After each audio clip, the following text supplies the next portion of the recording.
The first time I realized something was wrong, my ex-girlfriend's mother was standing outside my front door, covered in snow. It was almost 9 at night. The weather report had been warning people to stay home for hours, and nobody with any common sense was driving through the mountains. When I opened the door, Marianne looked at me and smiled. It wasn't a happy smile. It was the kind people wear when they've been trying to stay strong for too long. "I know this is strange," she said. I looked past her. The road behind her had almost disappeared beneath the falling snow. "What happened?" "My car slid into a ditch about a mile back. Are you hurt?" She shook her head. "No." Then she laughed quietly. "I think my pride might be." I stepped aside. "Come in." The warm air from the house wrapped around her immediately. She took off her gloves and stood by the fireplace, holding her hands toward the heat. For a moment, neither of us spoke. The silence felt familiar, not awkward, just careful. Jenna and I had ended our relationship almost 2 years earlier. There had been no shouting, no betrayal, just two people who slowly realized they wanted different futures. After the breakup, I expected her family to disappear from my life too. Somehow, Marianne never completely did. A Christmas card, a birthday message, a phone call asking if I could repair an old chair, small things, ordinary things. I handed her a cup of coffee. "You should have called someone." "I did." I frowned. "Who?" "You." The answer surprised me. "Why me?" She looked into the steam rising from her cup. "Because I knew you'd come." Outside, the wind pushed against the windows, snow hit the glass in soft waves. I walked over and looked outside. "You can't go back out in this." "I know the roads will probably close." "I know that too." She sat down near the fireplace. "I'm sorry, for what?" "For showing up like this." I smiled. "I once called Jenna because my kitchen sink exploded." A small laugh escaped her. "She told me about that. I had water in my shoes for 2 days." She looked at me for the first time since she arrived. "You always could make people feel less embarrassed." I wasn't trying to. "I know." The fire crackled softly. The old house seemed smaller with the storm outside. Marianne wrapped both hands around her coffee cup. "I almost turned around 3 times driving here." She nodded. "I kept telling myself this was a bad idea, and—" She looked at the flames. Then, I realized something. "What?" Her voice dropped to almost a whisper. "I wasn't really afraid of the snow." I waited. She lifted her eyes to mine. "I was afraid you might not open the door." At that exact moment, the lights flickered once, twice. Then the entire house went dark, only the fire remained. And standing in that soft orange glow, I had the strange feeling that the storm outside wasn't the thing about to change our lives. The entire house went dark.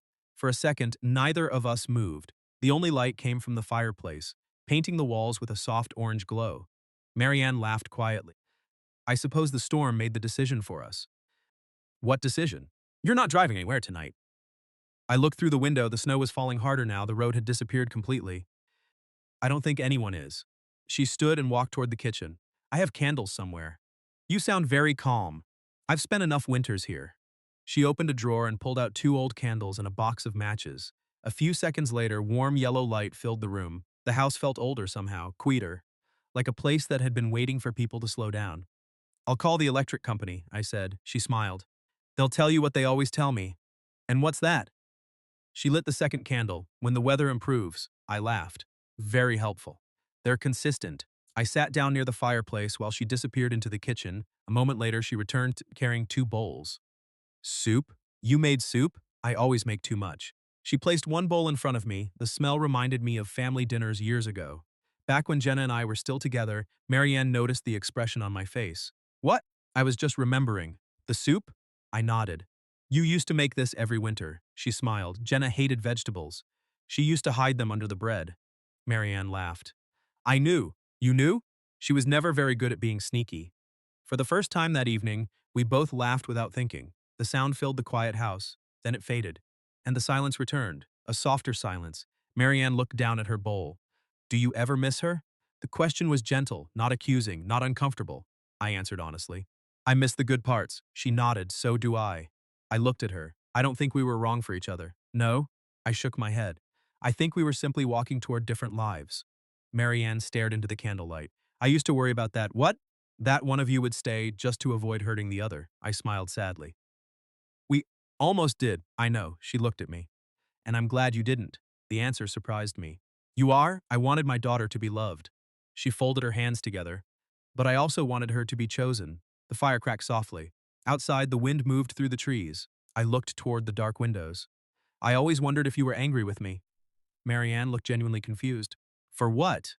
"Leaving." She shook her head. No, Miles, I was sad, but those are different things. The words stayed with me. She stood and carried her empty bowl into the kitchen. When she came back, she stopped by the window. The snow was almost covering the porch. I don't think anyone is coming through that storm.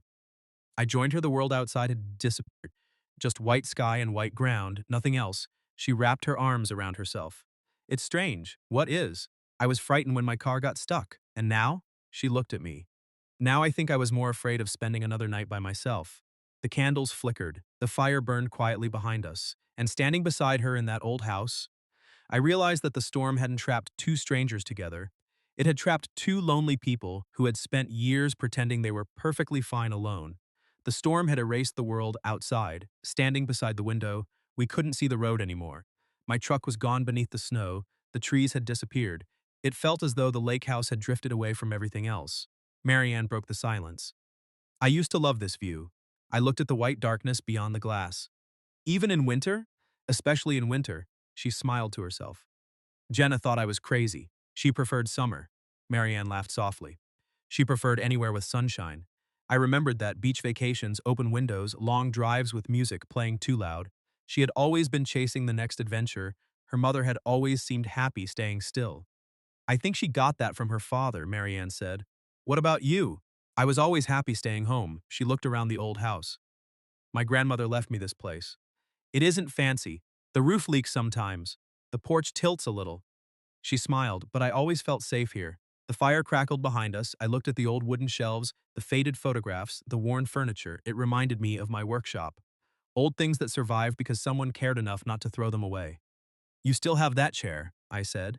She turned. The rocking chair near the fireplace was the same one I had repaired years ago. You remember it? It took me 3 days. It was worth it. She walked over and touched the back of the chair. My grandmother used to sit here and read. Then she looked at me. She would have liked you. I smiled. People keep saying that, maybe because it's true. A quiet silence settled between us. She sat in the rocking chair. The firelight moved gently across the room. You know something strange? What? When you and Jenna broke up, she looked down at her hands. I thought I'd never see you again. I leaned against the fireplace. I thought the same thing. She laughed quietly. I actually had a shelf that needed repairing. I remember. Her eyes widened. You knew? I knew the shelf was fine. A smile slowly appeared on her face. And you came anyway. I did. Why? I looked into the fire because I liked talking to you.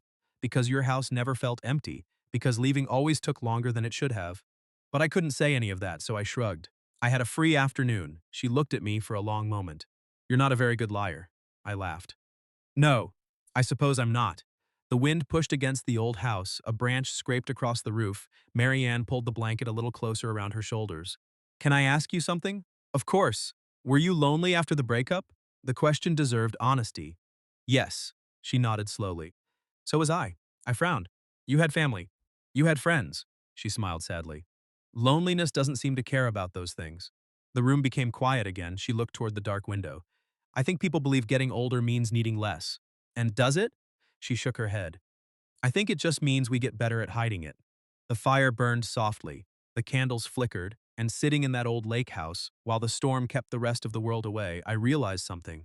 Maybe loneliness wasn't the absence of people. Maybe it was spending too much of your life pretending you didn't need anyone at all. Maybe loneliness wasn't the absence of people. Maybe it was spending too much of your life pretending you didn't need anyone at all. The fire had settled into a quiet rhythm. The candles flickered gently across the room. Outside, the storm still covered the lake, but the wind had begun to calm. Marianne stood from the rocking chair and walked toward a small bookshelf. She picked up an old photograph. My parents, she said. I looked at the faded picture. They were standing beside the same lake, much younger, smiling at someone behind the camera. They look happy. I think they were, she smiled softly. My father used to repair old clocks. I laughed. And your mother? She believed nothing in a house should ever be thrown away. She handed me the photograph. That's probably why I keep old furniture. I looked around the room, the worn table, the cedar cabinet, the rocking chair. You keep memories, she looked at me. I think they're the same thing. The sentence stayed with me. I had spent years restoring broken things. People always thought it was about wood.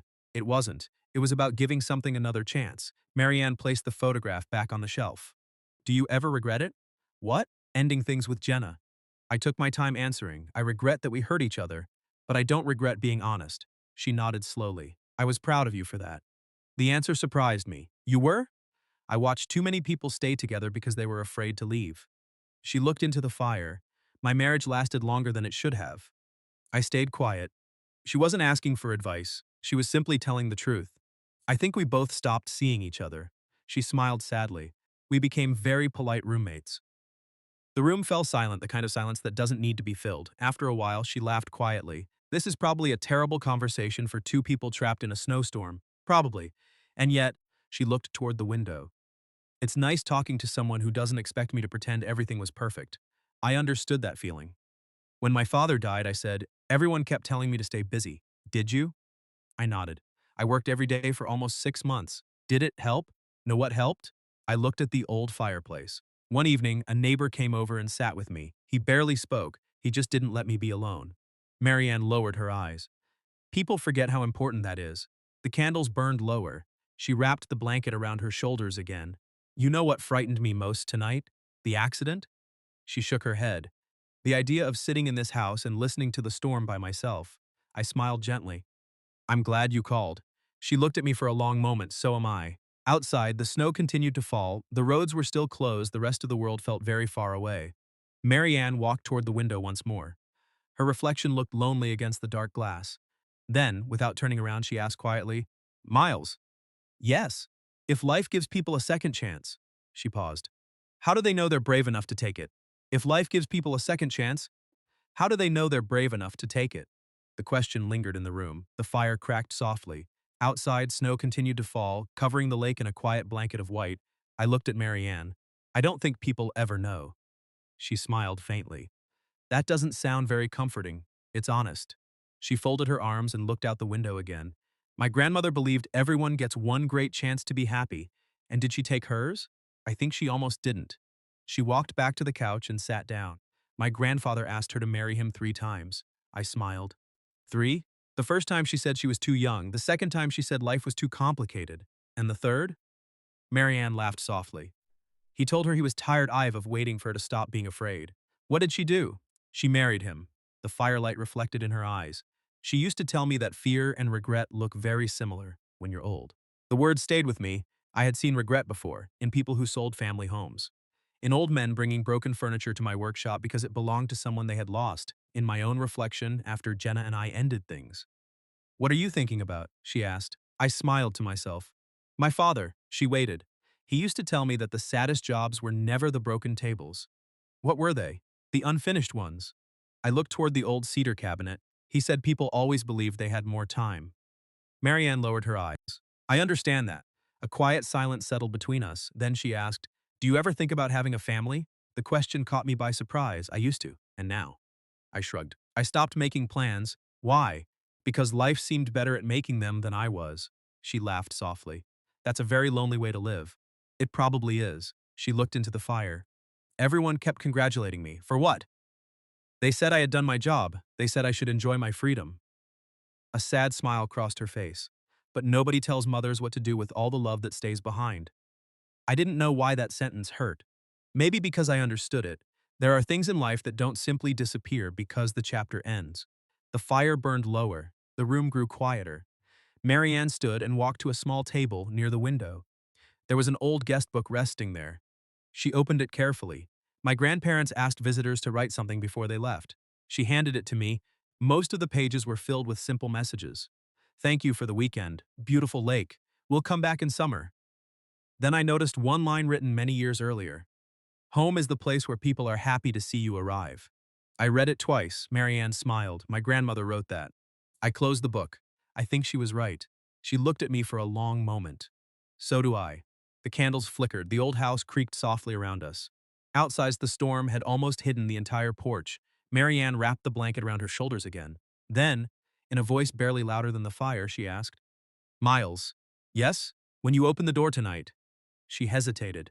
Were you surprised to see me? I looked at her, then I told her the truth. No, I think a part of me had been waiting for you to come back. No, I think a part of me had been waiting for you to come back. The words surprised both of us. Marianne looked down at the old guest book in her hands. A small smile appeared, then quickly disappeared.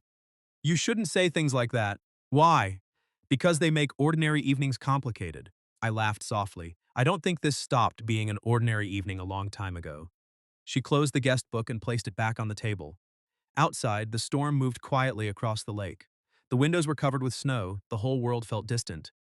When Jenna was little, Marianne said she hated being sick. I smiled. Most children do. No. She shook her head. She wasn't afraid of being sick. She was afraid of being alone. She walked toward the fireplace. I used to sleep in a chair beside her bed, even when she was old enough not to need it. She laughed quietly.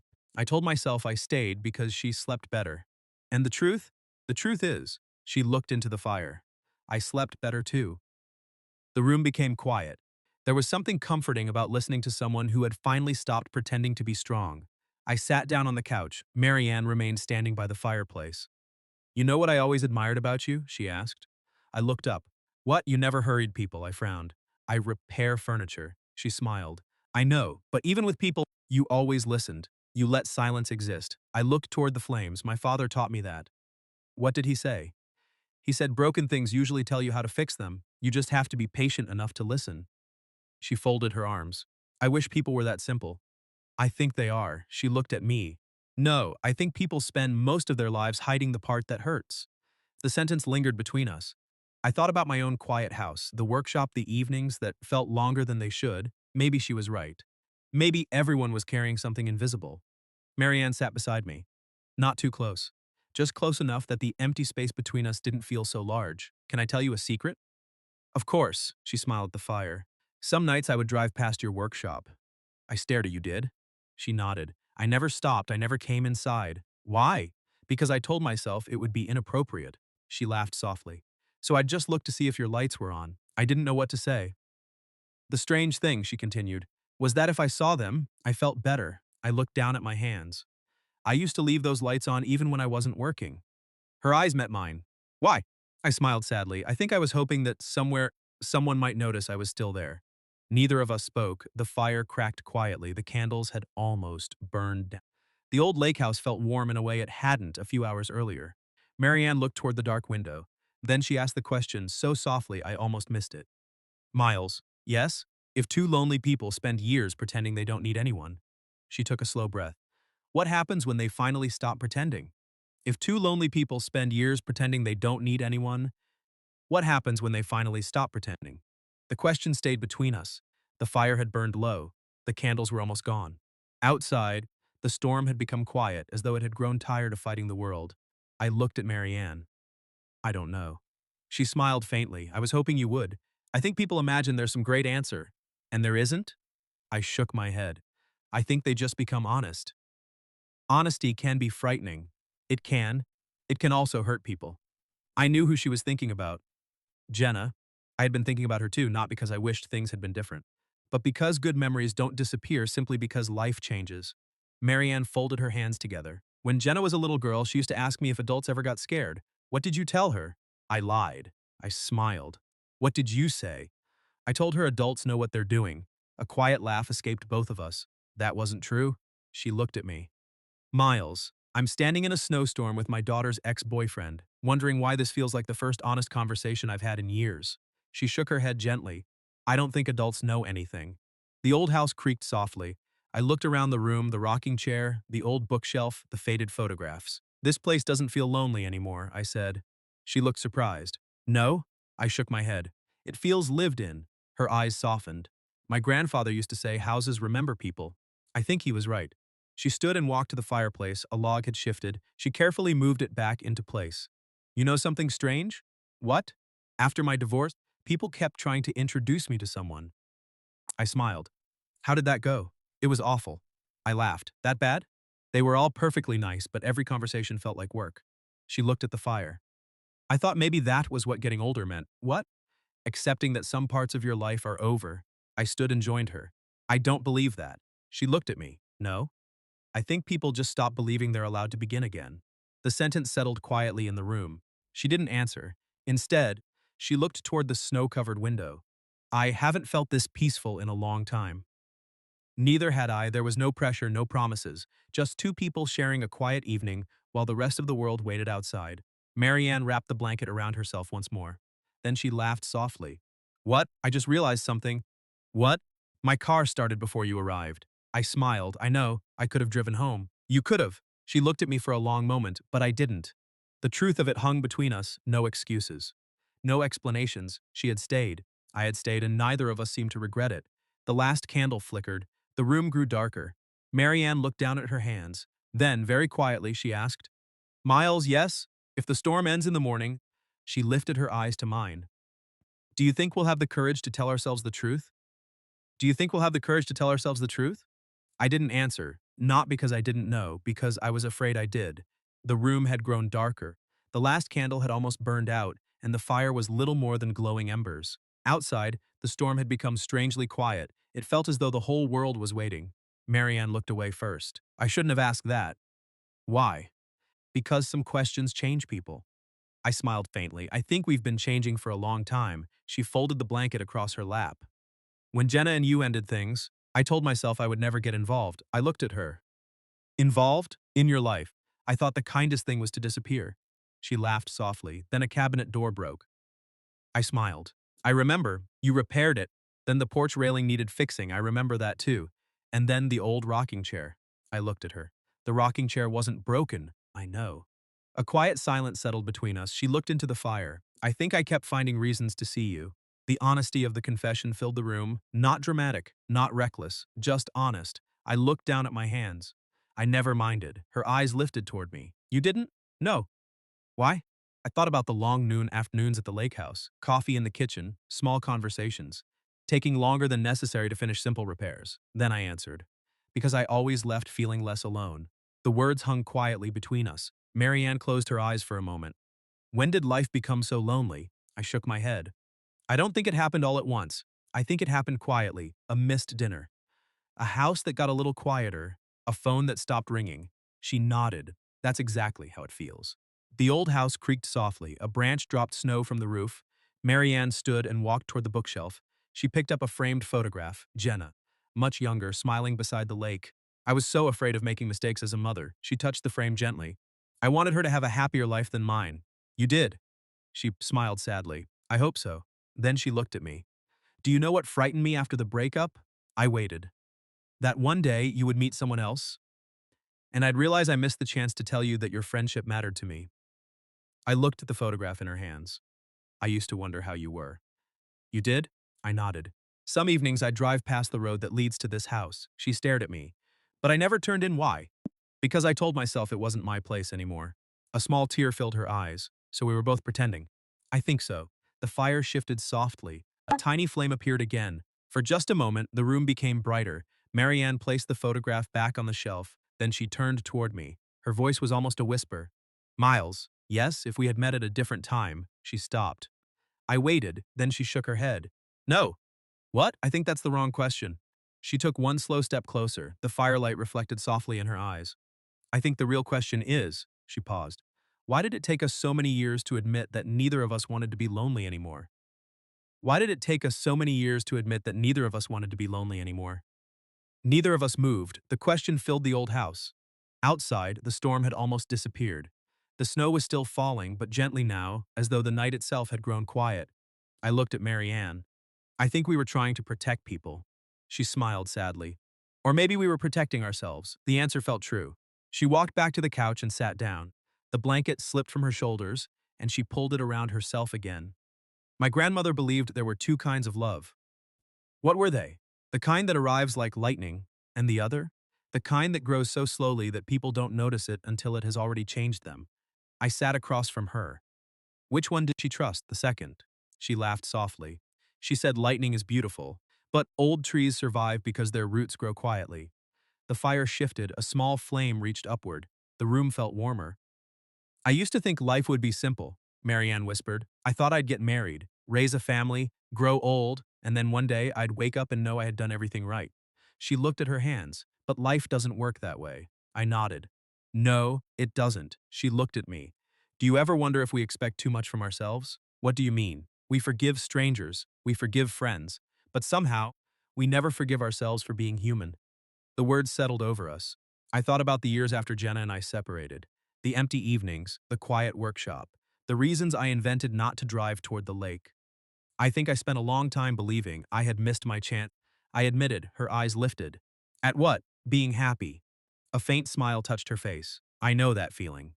The old clock on the wall ticked softly, midnight. Neither of us mentioned it. Neither of us wanted the night to end. Marianne stood and walked toward the kitchen. I should make more coffee. You don't have to. I know. She looked back at me. I just like knowing someone else is in the house. The honesty of it almost hurt. I followed her into the kitchen. She filled the kettle and placed it on the stove. The blue flame came to life. For a while we simply stood there, no conversation, no explanations. The quiet was enough, then she spoke.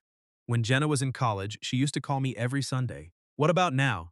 Now we both get busy. She smiled sadly. I suppose that's part of life. I looked at the kettle. And what about you? What about me? Who do you call when you're lonely? She looked at me. For a long moment she didn't answer. Then she laughed quietly. I think that's the saddest question anyone has ever asked me. The kettle began to whistle. She turned off the flame, poured 2 cups, handed one to me. Our fingers touched for only a second. Neither of us pulled away quickly. Miles, yes? If I tell you something, she looked down at the cup in her hands. You have to promise not to feel sorry for me. I promise. She took a slow breath, then she looked into my eyes. The truth is, when my car got stuck tonight, she paused. I wasn't trying to decide who could help me. A small tear filled her eyes. I was trying to decide whether I was brave enough to call the person I had been missing for 2 years. The house became completely silent, and before I could find the right words, the sound of a phone vibrating broke the quiet. Marianne looked at the kitchen table. Her face slowly lost its color. The screen was glowing. One name was written across it. Ost. Jenna calling. Jenna calling. Neither of us moved. The phone continued to vibrate against the wooden table. Marianne stared at the screen. I had never seen her look afraid before. Nervous, tired, lonely, yes, but not afraid. It could be nothing, I said quietly. She smiled without looking at me. Mothers know when something is wrong. The phone stopped. The silence lasted only a second. Then it started ringing again. She closed her eyes. I should answer. You should. Her hand reached toward the phone, then stopped. What if she hears it? Hears what? She looked around the quiet kitchen. The way my voice changes. The words settled heavily between us. I looked toward the window. The storm had almost passed. The first hint of morning was beginning to touch the sky. You don't have to decide everything tonight. She laughed softly. I think that's exactly what I've been telling myself for 2 years. The phone stopped ringing. A message appeared. Marianne looked at the screen but opened it. You're not reading it? I smiled gently. That's unlike you. She looked at me. No. I've spent my whole life pretending not to be afraid. She picked up the phone. Her thumb rested against the screen. Then she put it back down. When Jenna was little, she used to climb into my bed during thunderstorms. I stayed quiet. She'd ask me if everything was going to be all right. What did you tell her? I told her storms never last forever. A sad smile crossed her face. I hope I wasn't lying. The kettle was still warm. She poured more coffee, handed me a cup. Our fingers touched again. This time neither of us noticed. Miles, yes? Can I ask you something selfish? You can ask me anything.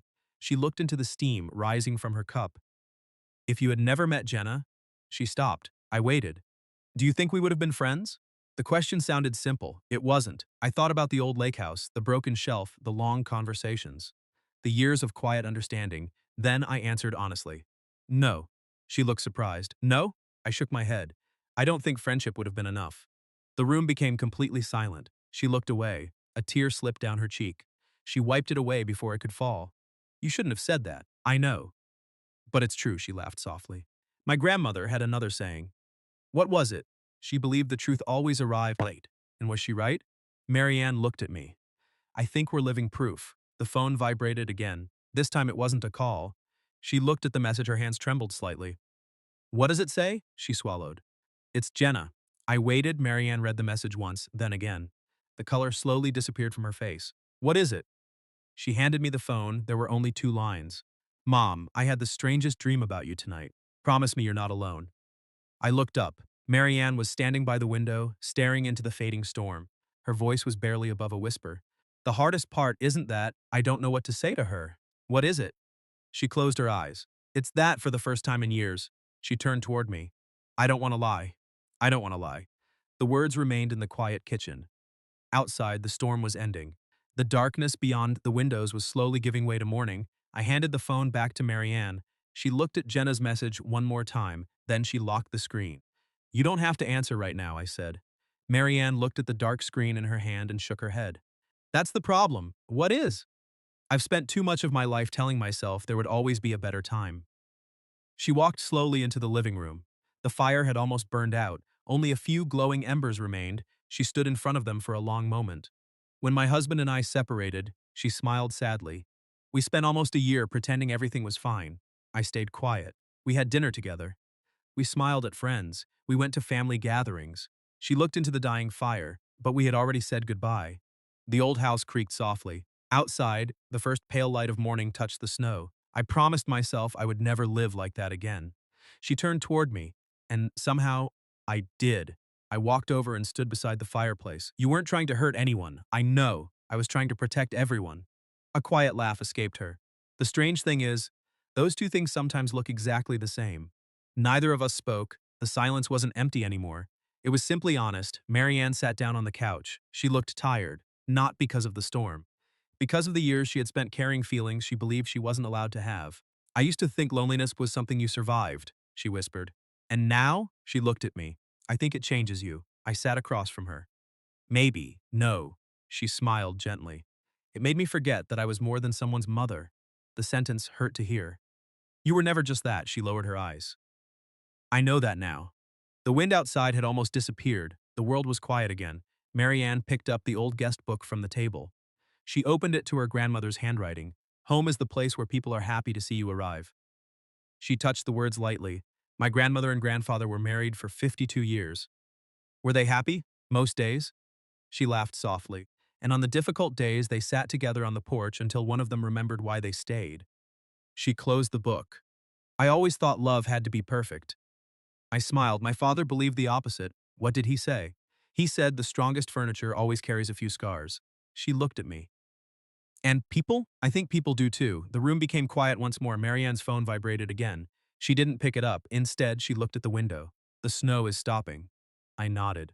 The roads will open soon, and then? I didn't answer. She stood and walked toward the front door. Her hand rested on the handle. Miles, yes? If you leave this house today, she stopped. I waited. I don't want us to go back to pretending we only mattered to each other because of Jenna. I looked at the woman standing in the soft morning light. The woman who had called because her car got stuck. The woman who had spent years hiding her loneliness behind kindness. Then I answered as honestly as I could. I don't want that either. A small tear slipped down her cheek. She smiled through it. Then she looked at the phone one last time and whispered, I think the hardest conversations in life are the ones that decide who we become.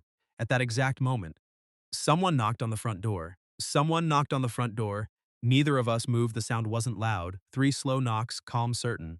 Marianne looked at me. Her face had gone pale. Are you expecting someone? She shook her head. No. The knocking came again. Outside, the storm had almost ended. Morning light covered the snow, but the world still felt quiet enough that every sound seemed larger than it should. I walked toward the window. The glass was covered with frost. I could barely see the driveway. What do you see? Marianne asked. Nothing. She wrapped her arms around herself. No one should be here. Another knock. I looked back at her. You stay here. Miles. It's probably someone checking the roads. She smiled sadly. You don't really believe that? No, I didn't. The old house had become too quiet, too isolated. I walked to the door but didn't open it. Who's there? No, answered the wind. Then footsteps slowly moving away from the porch. I looked through the small side window. A dark vehicle was parked near the road, half covered with snow. Before I could see more, it drove away. Marianne let out a breath she had been holding. Maybe they had the wrong house. Maybe. But neither of us sounded convinced. Her phone vibrated again. This time she looked at the screen. What is it? She swallowed. It's Jenna. A call? She shook her head. A message. She stared at it for several seconds, then she handed me the phone. Mom, I know you're at the lake house. I looked up. Marianne was watching me. Another message appeared. I called because I had a strange feeling, then a third. Please tell me you're not facing this by yourself. Marianne sat down slowly. I don't know why she's saying that. I looked at the messages. Maybe daughters know more than parents think. Maybe lonely people recognize loneliness in each other. She covered her face with one hand. I hate this. What? I hate that my first instinct is still to protect everyone. She looked at me. I want to tell her the truth. I stayed quiet. But I'm afraid the truth changes everything. The fire had finally gone out. The room felt colder. I sat beside her, not touching, just close enough. My father used to say something, I said. What? He believed that lies don't usually break families. What does? The silence that grows around them. A tear slipped down her cheek. I never wanted silence. I know, I wanted time. She looked toward the window, but time has a habit of making people lonely. Her phone vibrated once more, a final message. She opened it, read it, then closed her eyes. What did she say? Marianne's voice trembled. She wrote, she looked at me. Mom, after Dad left, I always worried you would spend the rest of your life alone. The room became completely silent. Then she whispered something so quietly I almost didn't hear it. What? She looked toward the front door, toward the road, toward the life waiting outside the storm. And with tears in her eyes, she said, I think my daughter understood my heart long before I did. I think my daughter understood my heart long before I did. The words barely left Marianne's lips before the room became quiet again. The storm was over. Only a few snowflakes drifted past the window. Morning had arrived, but neither of us felt ready to leave the night behind. She was still holding her phone, looking at Jenna's message, reading the same words again and again. I always worried you would spend the rest of your life alone. A tear slipped down her cheek. She didn't wipe it away. I spent so many years trying to be a good mother. She smiled sadly, and somehow I forgot that children grow up. I sat beside her. You never forgot. She looked at me. No, I shook my head. You just believed your own happiness had to come last. The old house settled quietly around us. A branch dropped snow from the roof. The sound made both of us look toward the window. It's strange, Marianne whispered. What is? I was terrified that Jenna would hate me, and now? She looked down at the phone. Now I think she was simply afraid of losing me. The truth of it filled the room. Parents spend years protecting their children. Sometimes they forget that children try to do the same. Marianne stood and walked toward the bookshelf. She picked up the old photograph of Jenna by the lake. She was 8 years old here. I smiled. She looked happy. She was. A soft laugh escaped her. She used to tell people I could fix anything. I looked around the room. I think she got that wrong. No. Marianne shook her head. I think she just misunderstood what needed fixing. She placed the photograph back, then she turned toward me. When my marriage ended, Jenna asked me if I would ever fall in love again. What did you tell her? I told her I was too old for that. She smiled at herself. I think she knew I was lying. The room grew quiet. The silence wasn't painful anymore, it felt honest. Marianne looked at the front door. The roads are open. I nodded. Yes, you could leave, I could. She looked into my eyes, but you haven't. I smiled softly. No, why? I thought about the storm, the old house, the coffee. The years we had spent pretending that loneliness was easier than honesty, then I answered. Because I don't want the next part of my life to be built on fear. A tear filled her eyes. I don't either. Her phone vibrated one last time. Another message from Jenna. Marianne opened it slowly. She read it, then she laughed through her tears. What did she say? Marianne handed me the phone. There was only one sentence. Mom, when the roads open, come home. We should stop hiding from each other. I looked at the words for a long moment. Then I gave the phone back. Marianne closed her eyes. I think she's braver than I ever was. I shook my head. I think she learned that from you. She smiled, a real smile, small, warm, the kind that comes when someone finally stops carrying a secret alone. She walked to the front door and rested her hand on the handle. Then she looked back at me. Miles. Yes, when we walk out of this house. She took a slow breath. Promise me we won't go back to pretending this night never happened. I looked at the woman who had once arrived at my door, believing she was only escaping a snowstorm. Then I nodded. I promise. And together, we opened the door and stepped into the morning, knowing that the hardest part was no longer telling the truth. It was learning how to live with it. Together, we opened the door and stepped into the morning. The storm was over. The lake was still covered in snow, but the sky had turned a clear winter blue. For a few moments, neither of us spoke. The world looked different. Not because anything had changed. The old house was still there. The trees were still there. The road still curved around the frozen lake. But the silence between us was gone. Marianne stood on the porch and closed her eyes. The cold air moved gently around us. I forgot how quiet mornings can be. I smiled. I think we've had enough noise for one night. A soft laugh escaped her. Maybe. She looked toward the road. My grandmother used to stand right here after every snowstorm. What for? She believed the world looked honest after fresh snow. I frowned. Honest? She nodded, because everything old is covered for a little while, and people get the chance to begin again.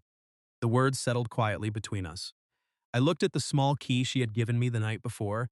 It was still in my pocket. A simple thing, but somehow it felt like a promise, Marianne noticed. You kept it. I wasn't planning to give it back. She smiled. I'm glad.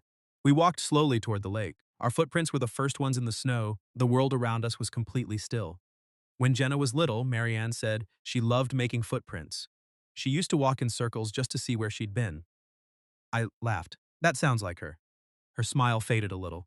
I spent years trying to make sure she never had to carry my mistakes. I looked at the frozen water, and now? Now, I think the best thing I can give her is honesty. The wind moved gently across the lake. Marianne wrapped her coat a little tighter. I don't know what the future looks like. Neither do I. What if people judge us? They probably will. What if some days are difficult? They will be. She looked at me. You always answer the hard questions so calmly. I smiled. No. I just spent too many years learning that fear doesn't solve much. A quiet silence followed, then she asked, Do you regret opening the door last night? I didn't even have to think about it. No, not even a little. I shook my head. I regret lonely years. I regret quiet houses. I regret waiting for life to become easier. But I don't regret you. Her eyes filled with tears, not the kind that come from sadness, the kind that come when someone finally believes they deserve to be chosen. She reached for my hand. This time there was no hesitation, no guilt, no uncertainty, just warmth. I think I spent half my life waiting for the right moment, she whispered. And now? She looked across the lake. Now I think the right moment is simply the one where people stop running away. We turned back toward the old house. The smoke from the chimney rose quietly into the morning sky. It looked like home, Marianne smiled. You know what? My car probably wasn't as suck as I pretended. I looked at her. Really? She laughed through her tears. I think my heart was. I laughed too. Then we walked back together through the fresh snow, not because the future was certain, not because life had suddenly become simple, but because after years of loneliness, we had finally found the courage to walk in the same direction. After that winter, life didn't suddenly become easy. I think people only believe that in movies, real life is quieter. It heals slowly. Spring arrived at the lake one day without asking permission. The snow disappeared, the frozen water began to move again. The old trees filled with leaves. And somehow, little by little, so did we. I spent more time at the lake house. Sometimes I repaired something, sometimes I brought coffee. Sometimes we simply sat on the porch and watched the evening settle over the water. Neither of us hurried. We had already spent enough years rushing past the lives we wanted. Jenna came to visit in early May. I almost stayed home. Marianne wouldn't let me. She asked to see both of us. I nodded. I'm not sure that's a good idea. She smiled softly. I think we've had enough fear. When Jenna arrived, she looked at the old house and laughed. What? She looked at her mother. The porch still leans. Marianne smiled. He says it gives the house character. Jenna looked at me. And you? I think your mother wins most arguments. A quiet smile crossed her face. For a little while, we talked about ordinary things. Work, the weather, the garden. No one mentioned the storm. No one mentioned that impossible night. Then Jenna walked down to the lake. I followed her. She looked across the water for a long time. I used to think love was simple. So did I. She laughed quietly. I was wrong. I didn't answer. She looked at me. You know what I realized? What? My mother spent years making sure I never felt alone. She smiled sadly. I don't want the rest of her life to feel that way. I looked toward the house. Marianne was standing on the porch, watching the lake, watching us. I'll do my best, I said. Jenna nodded. I know, that was all. No dramatic speeches, no perfect endings, just understanding. The kind people earn. Summer came, then autumn.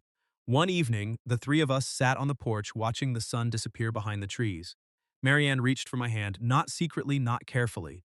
Just naturally, the old guest book was resting on the table beside us. She opened it and smiled. What? She turned the book toward me. Her grandmother's words were still there. Home is the place where people are happy to see you arrive. Marianne picked up a pen, then she looked at me. I think it's our turn. She handed me the book. Together, we wrote one final sentence beneath the old one. And sometimes, after a long winter, home is simply the place where someone is still waiting for you. She closed the book. The evening breeze moved across the lake. The old house creaked softly behind us. I thought about the storm, the dark road, the knock at my door, the woman who believed she was only asking for help. And I realized she had given me something far greater, a second chance. Marianne rested her head against my shoulder. Miles. Yes? Do you ever wish that night had never happened? I looked across the quiet water, then I smiled. No. Why? I held her hand a little tighter. Because two lonely people survived a snowstorm and discovered they had been finding their way home to each other all along.